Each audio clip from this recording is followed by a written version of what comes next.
Hey everyone, it's your daily update on facts you didn't know. So, I was just reading that Formula 1 just turned 75. 75. That's like, way older than me. And it got me thinking, F1 has always seemed kind of intense, right?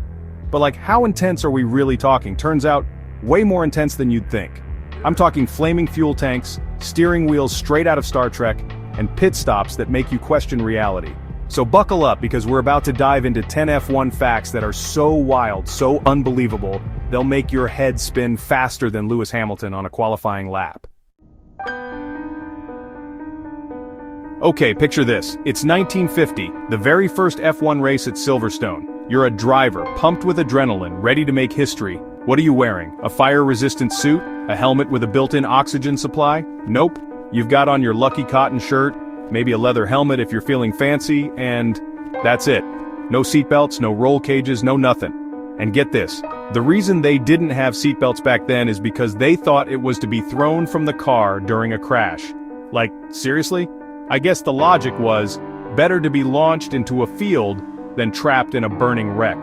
Thankfully, things have changed since then. Today's drivers are basically encased in high-tech safety cocoons. We're talking carbon fiber chassis, 6-point harnesses, helmets that can withstand insane impacts. It's like comparing a go-kart to the Batmobile. Alright, this one sounds insane, but stay with me. You know how F1 cars are like glued to the track? That's downforce, the aerodynamic magic that keeps them from, taking flight. But here's the kicker. At top speed, these cars generate so much downforce they could theoretically drive upside down. I'm talking about a ceiling crawl at 300 kilometers per hour. The physics checks out. The downward pressure is literally stronger than gravity.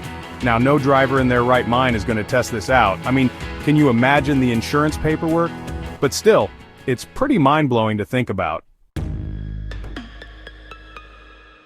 Okay, we've all seen pit stops, the blur of activity, the perfectly synchronized crew, the car shooting off again before you can even process what happened. But did you know that a Formula 1 pit stop is faster than the average human blink?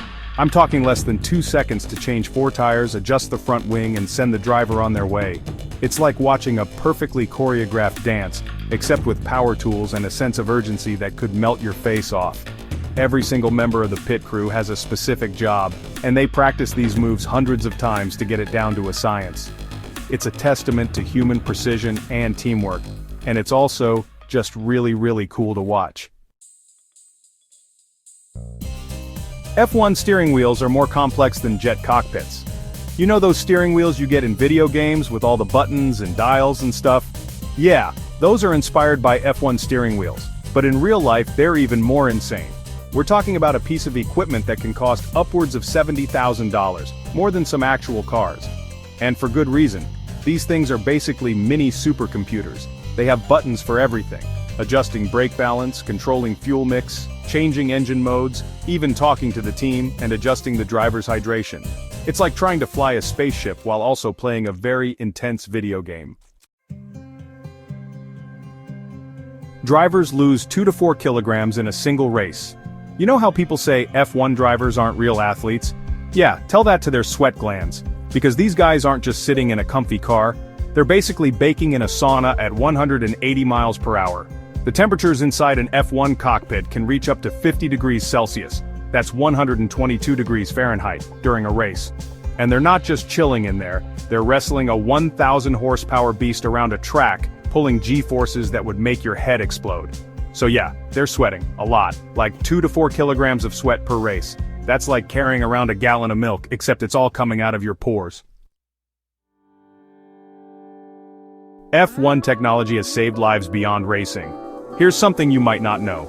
A lot of the safety tech we take for granted today actually came from F1, like those head and neck restraints you see in race cars. That's the Hans device, and it was developed for F1 drivers. And those super strong carbon fiber chassis that protect drivers in crashes. Yep, F1 pioneered that too.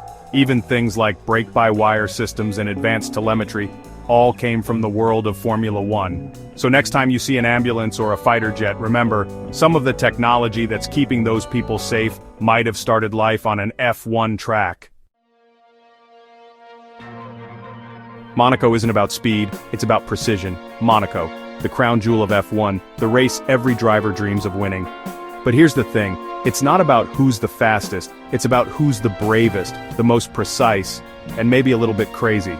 See, the Monaco circuit is basically a go-kart track for billionaires. It's narrow, it's twisty, and overtaking is about as likely as seeing a unicorn on the starting grid. So, it's all about qualifying. Getting that perfect lap in and securing pole position is basically half the battle, because once the lights go out it's more like a high-speed game of chess than a race. Okay, imagine this. You're part of an F1 team. You're traveling the world, staying in fancy hotels and working with cutting-edge technology. You're living the dream, right? Well, guess what? It gets even better, because F1 teams don't mess around when it comes to food.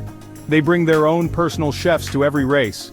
That's right, drivers get gourmet meals tailored to their exact nutritional needs, all prepared with the freshest ingredients.